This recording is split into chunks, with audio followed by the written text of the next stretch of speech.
Magandang araw sa inyong lahat at good morning. Ngayon punta tayo sa ginagawa natin sa NHC, dyan lang sa kabilang bayan namin, San Pablo. Tutuloy natin yung rewire natin. Nagre-rewire tayo doon ng isang, hindi naman ganun kalaking bahay, pero marami tayong ginagawa. Rewiring, repiping na rin sa plumbing ngayon. Tapos pakita ko sa inyo ngayon yung pagkakabit natin ng mga outlet. Kasi di ba yung outlet binago natin, hindi na sa flooring natin pinadaan, sa wall na. Tapos yung ganun din yung repiping or yung pagpapalit ng pipe from GI pipe to PPR pipe. Tapos yung mga outlet pinalitan na rin natin ngayon or papalitan na rin natin ngayong araw. Tapos yung i-terminate natin yung ibang mga linya or i-splice natin yung papunta din doon sa water heater. Tsaka yung yung sa main natin, tapos yung iba pa doon sa ceiling, tatapusin natin yung araw. Kaya samahan nyo akong yung araw guys, at ating tatapusin na halos yung wiring nung ating nire-rewire, tsaka yung sa plumbing natin guys. Ayan, let's go.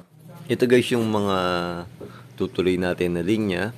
Itong isang junction box, yung may puting wire, yan yung galing sa natin or papunta doon sa ating main meter or service entrance. Ito makita nyo, wala itong dugtong. Yan. Dito natin lalagay yung papunta doon sa lalagay tayo ng PVC diretso doon sa service entrance natin. Tapos yung kulay white natin na wire, yun yung ating may ground, dudugtungan natin yan hanggang doon din sa ating service entrance guys. Tapos kaya lang siya may putol kasi mag-i-splice nga tayo, nabanggit ko doon sa unang video, papunta doon sa ating water heater guys. Ito yung PVC papunta doon sa water heater natin. Ito yung sa ground natin yan, yung ating papunta. Although nakita nyo guys, ito wala tayong dugtong or wala tayong splice. Yung ating line 1 tsaka line 2 is nirigyan ko lang ng spare para in case na meron tayong splice dito or i-add. Ayan. Tapos ito yung ground, may ground din. Diretso na ito hanggang doon sa service entrance guys. Papasok diretso doon. Ayan, sisecure ko na rin siya ng PVC clamp. Tapos maglalagay tayo ng PVC mula dito papunta rito, para ang kukunik ko lang dyan is ito, yung ground, para papunta dito sa water heater. Gawa na magpi-PVC tayo mula naman dito. Ayan. Papunta doon, palabas. Or, sorry, palabas. Papunta sa CR, doon sa CR. Ayan. Papunta doon, magkakabit tayo ng outlet para sa water heater. Ayan. Ito yung sa water heater eh. Ayan. Yung dalawa yung tape. Diretso siya. Ang magiging niya is, magkakaroon siya isang ground. Ayan. Tas, kaya meron dito ng PVC para mag-i-splice dito. Ayan. Tapos, ito naman, yung ganyan natin ng sa ilaw dito ang diretso ay sa outlet guys, diretso dun. Ayun yung box na yun, yung junction box na yun, kasi nakapag-rewiring tayo sa part na yun. Ito na i-rewiring natin. Ayan, ito yung mga live pa to. Ito pa yung gagamit nila temporary, ang tatanggalin na yan, kaya maglalagay tayo ng mga bagong linya guys. Ayan, PVC muna ako dito para dito sa ground, tapos PVC dito diretso sa CR, yung maging outlet ng water heater natin. Ito ginawa ko muna is nilagyan ko ng PVC ito, tapos yun PVC yun, bebend ko na muna para siya nakabend, hindi basta nakahang na ganyan, para may natin ng ayos, may fix natin, malagyan natin ng clamp. Yun. Ang binend ko na muna siya. Yun ang gagawin ko, lalayout ko na muna itong PVC, hindi ko naman lalagyan ng wire. Mamaya ako maglalagay ng wire pag nilayout ko na hanggang doon sa CR. Mabilis na magpapasok ng wire pagka ganitong PVC. Yan. Layout ko naman siya, tapos fix ko ng clamp, tapos tsaka papasok yung wire. Kasi nasa loob tayong ceiling, medyo mahirap na pagsabay natin. Kailangan layout na muna natin yung PVC. Yan. Tapos dudugtungan ko na yan. Tapos para secure ko ng PVC clamp. Ito guys, yan. Naglagay ako ng PVC dito. Ang dadaan lang naman dito is ground. Para kumonek dito sa ground nito.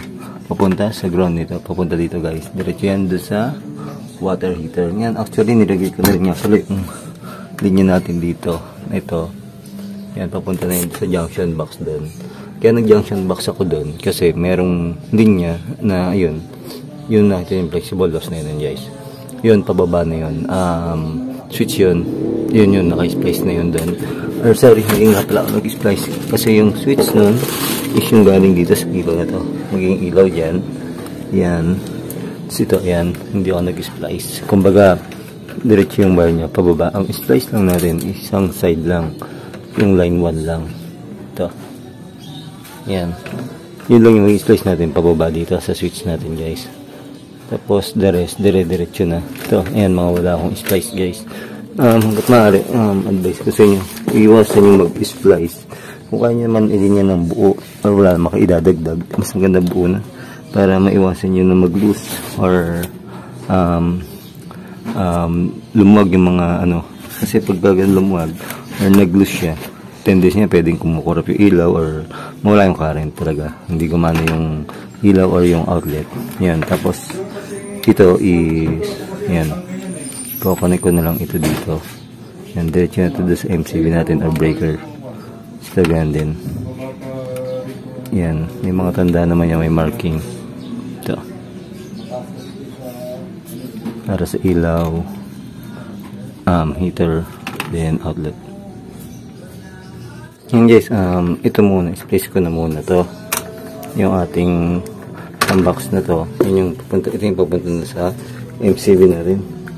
Yan. Then ito yung magsusupply dun sa mga bagong rewiring natin yun, yung video natin sa paglan. Splice ko naman to. Ang splice lang naman dito is, ito yung outlet is, wala siyang splice, diretso lang siya. Yan, ito na munang tabi ko mata. Ito, pupunta to sa ilaw. Yun. Tapos ito sa switch. Yun, may kadugtong to. Yun, isa yung isang, ito yung return. Tapos yung isa, nanggaling sa switch. Yun, live dito sa line 1. Yan, splice ko naman na guys.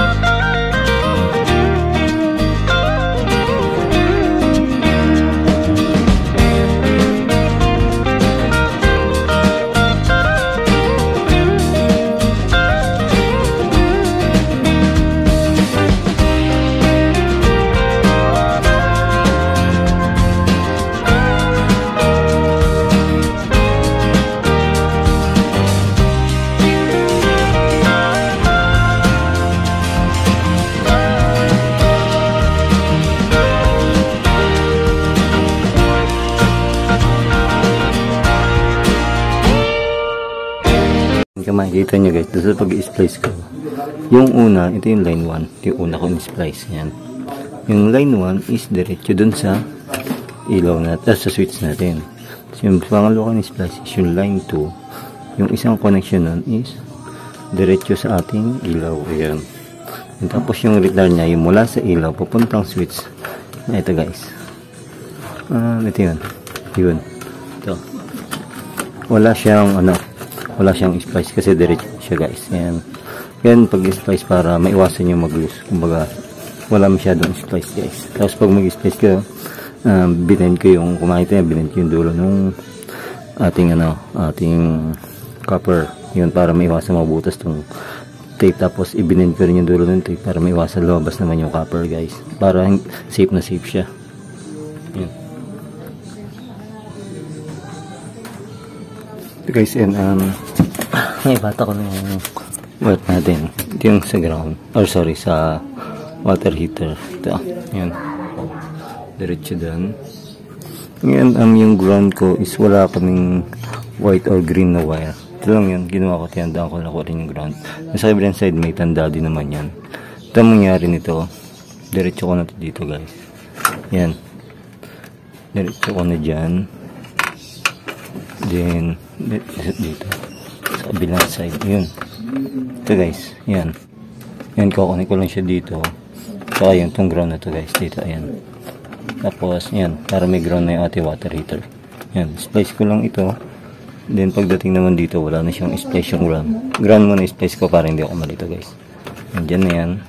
Yan guys, naka-splice na siya. Ngayon, ito, wala na itong wala na idadagdag dyan. Close na lang to. Yan, pwede ko na sarduhan. Ngayon, nakaground na yung ating water heater. Yan, napaka-important na nakaground ng water heater kasi para sa safety nyo na rin kasi pwede magkaroon ng bad ground yung water heater. Yun, kasi nagamit siya ng thermostat guys. Yan. Kaya, kailangan naka-ground yung ating water heater. Yun. So, yan, diretso na to dito. Ngayon, splice naman ito. Itong water heater is dito. Yung dalawa yung tip niya. Okay, ito. Yan. Ay, sorry. Ito. Splice ko to dito. Then ito. Yan, may marking sa 1 and 2 para sa ilaw. So, ito naman is para dito sa outlet. May mark or electrical tape na tig-isa lang. Yan. So, isa pang technique na ginagawa ko nga pala guys. Yan. Ito, before ko siya i-cut. Yan, ligyan ko siya ng electrical tape. Ito. Yan, bawat isa kasi. Ano niya, kaya naglalagay tayo ng tape. Kasi pag kinat natin yan, ngayon, alam pa natin kung saan siya galing. Pero pag kinat natin yan, lalo yung pare-paras na kulay, pwede na tayo malito kung alin yung galing sa outlet, sa ilaw, tsaka sa ngayon. Kaya tiga ano, para alam ko yung line 1, line 2. Gaya nito. Actually, maganda yung naka-color code talaga ang wire natin para pagka ganyan, alam natin yung galing sa return, sa line, sa neutral, sa outlet, yung galing sa heater. Kasi nga pagka ganito, syempre mga ano lang, rewiring, tapos yung mga nabiling mong gamit hindi iba-ibang kulay ng wire. Siyempre hindi naman lahat ng ano ganun yung mga nagpapagawa na kayang bumili ng individual na wire or iba't ibang mga ano. Silang gagawin nyo na lang ng paraan guys para safe na yung linya, mainis, then isa pa isa nakatulong na rin kayo sa may-ari na ano, na may ayos yung wire nila na hindi nagastusan na malaki. Yan guys, yun yung ating linya ngayon. Yan, splice lang mo. Ito yung ground, walang splice siya. Pero mag-spare na rin ako. Halimbawa, mag-add ako na linya dito tapos maglagay kailangan ng ground. Kukonek na lang ako dito guys. Yan, yun, diretso siya dyan. So ito yung linya natin. Yun, may tape siya. Magkakasama ko rin sa ilaw, sa outlet, tsaka dun sa ano, sa water heater. Yan. Yan, halos guys, tapos na naman tayo dito sa loob ng ceiling. Ayan, papasecure ko na lang ito ng PVC clamp. Tapos papalagyan ko ng cover yung mga junction box. Ayan. Nakita nyo, lahat ng ano, ilatag natin para sa ilaw. Yung sa outlet, ito rin duman sa taas ng ceiling. Tapos itong, ayan, itong pipe na to, or PVC pipe na to, diretso to hanggang dun sa CR para to sa ano, sa water heater natin. Kasi may sariling circuit breaker siya or MCB doon sa ating panel. Ayan. Tapos, yung mga pipe naman natin doon sa baba, yun naman yung gagawin natin or yung mga connection ng ating tubig. Yan. Tapos yung mga outlet, tara doon tayo sa baba naman. Yun naman yung ating gagawin guys. Babakbakin natin yung pagdadaanan. Tapos yung tubig, pinabago na rin namin. Tapos yan, nag-ano nga pa. Yun yung dadaanan ng ating linya para sa water line or pipe. Yun.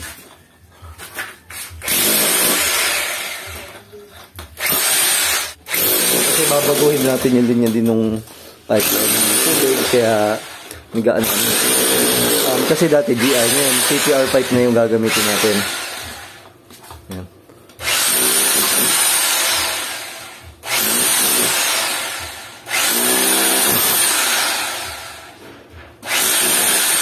Yan, namin, lalatagan na lang namin ng ano, ng CPR pipe hanggang doon sa labas. Kasi yung meter niya nandito sa labas, doon tayo kukunik. Kasi palit na lahat siya ng pipe.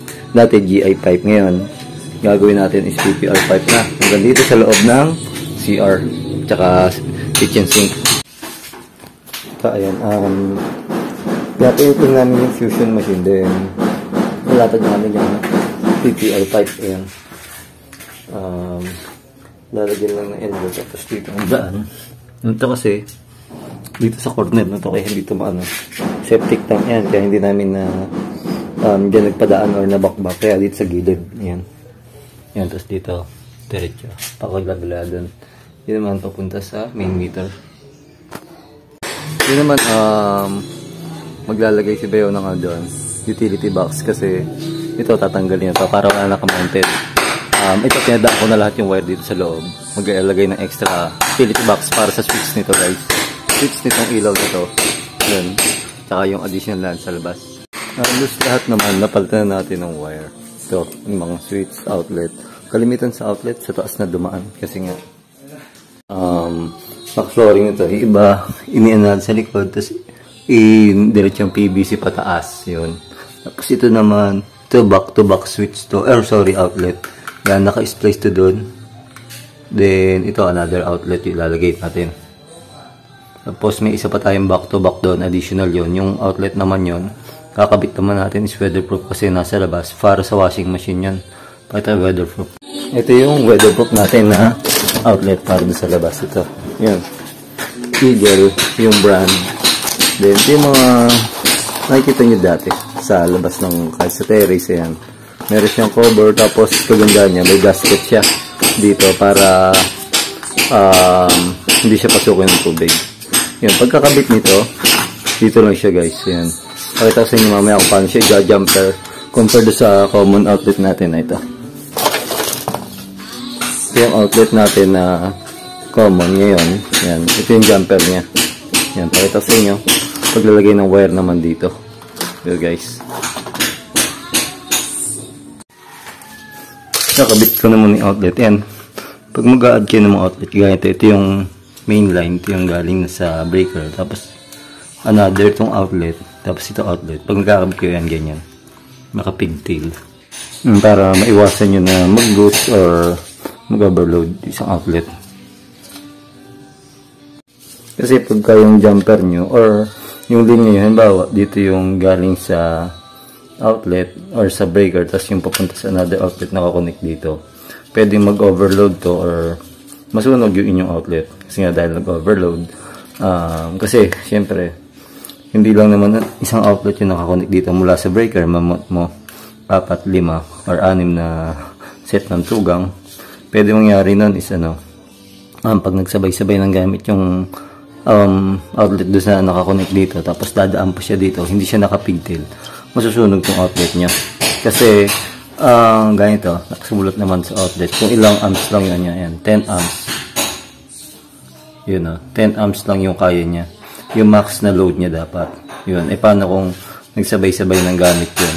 Bawa sa isang outlet naka-plug is merong 3 amps, tapos another 3 amps, tapos hanggang lampas ng doon naman sa maka-apat na kina 3 amps, di almost 12 amps na. Kaya mas maganda, ganyan naka-pigtail para maiwasan niya mag-overload or matunaw or masunog yung outlet niya. Kabit ko lang to, tapos pakita ko sa inyo. Ito ganyan yung ating naka-jumper siya. Then ito lang dalawang outlet na to, yung nakadepende sa wire na to. Yung isang outlet, yung isang dalawang wire na galing sa ibang outlet, hindi na i-connect dito, naka-pigtail na lang. Tapan mo na lang.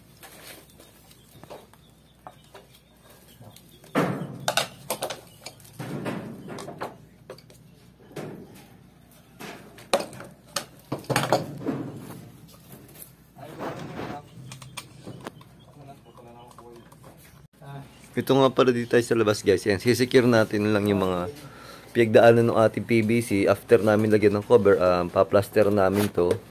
Ito yung para doon sa mga outlet natin. Kasi di ba nga, yung flooring sa lobbies naka-tiles na. Hindi natin di mababatakan kasi flexible hose yung ginamit.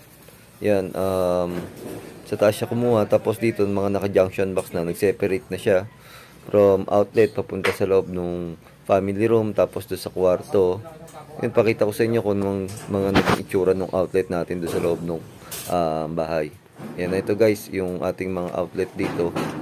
Yan, ito nagpalit na rin kami ng utility box kasi bulok na yung utility box niya, gawa ng metal pa or yung GI pa yung dating niya, yung bakal pa na utility box niya, pelta na namin ng PVC. Tapos, punta tayo doon sa kabila, yung papakita ko sa inyo yung weatherproof na kinabit natin guys. Weatherproof outlet, yan. Ito yung weatherproof outlet natin guys. Ayan, pakita ko sa inyo yung pag-jumper nito. Dito sa dalawang side nito. Kung paano siya jumper. Pakita ko sa inyo yung wire kung paano siya i-connect dito sa atin. Kasi hindi man siya kagaya ng ating common na outlet na jumper niya is diba itutusok lang doon sa magkabilang outlet. Ito gagawin ko. Naka-screw lang siya. Tapos walang putol yung wire. Yan guys, bali ganyan yung jumper nung ating weatherproof outlet. Yan, buo siya guys, wala siyang splice, wala siyang dugtong. Tapos ito yung wire natin kaya mahaba. Naka-back to back lang naman siya doon sa kabilang outlet natin. Ipipigtil ko lang or i-connect ko lang siya doon. Kagaya nung ginawa natin sa isang outlet, nakapigtail lang yung ating wire doon sa kabilang wire. Hindi siya nakakonect doon sa, or naka-jumper lang doon sa dudugtungan or susundan niya na outlet, guys. Ayan. Balikan niyo yung jumper niya. Kabit ko lang to. Ayan, guys. Ganito yung mag-itsura ng ating weatherproof outlet. Ayun, diretso doon sa kabilang outlet niya or naka-back to back outlet niya, naka-splice lang siya. Ayan, tapos ito, ayan. Yung jumper niya, walang dugtong kung makikita nyo. Tapos, pwede natin itong i-fix para okay na. Sa pag-fix nito or pagkakabit nito dito sa wall, kailangan secure nyo yung mga gasket nito, yung rubber, para talagang hindi siya pasukin ng tubig, guys. Kasi pagka basta nyo lang ikinabit to, tapos hindi nyo na ibalik yung gasket niya or yung kanyang ng ayos or lapat, may tendency pa rin dumaan dito sa side ng ating semento yung ating tubig, tendency mag-short yung ating or mag-grounded yung ating outlet, guys.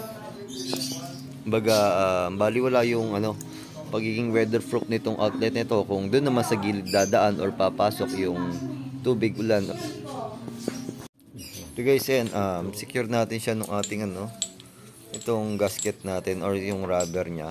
Kailangan ito, pagkakabit ng gasket, maganda yung lapat kasi pwedeng yung tubig niya doon dumaan sa gilid ng ating wall or umagos siya doon sa pader. May tendency pumasok sa outlet hanggang sa maging grounded na siya. Ayan, dito sa gilid, guys, kailangan maganda yung pagkakafit niya or lapat niya. Yan, para hindi pasukan ng tubig talaga yung ating weatherproof outlet. Yan, okay na yung ating weatherproof outlet, tapos yung wiring sa taas, tapos yung nga palang piping natin. Pakita ko na lang next video kasi masyado nang mahaba yung video natin, guys. Yan. Sa mga ngayon palang nakapanood ng video natin, subscribe nyo na po yung channel natin. Like, share, and click nyo na po yung notification bell para like yung updated sa mga video na upload natin, guys. Yan. At maraming salamat po sa pagsuporta nyo sa mga video natin, sa channel natin. At stay safe po and God bless, guys.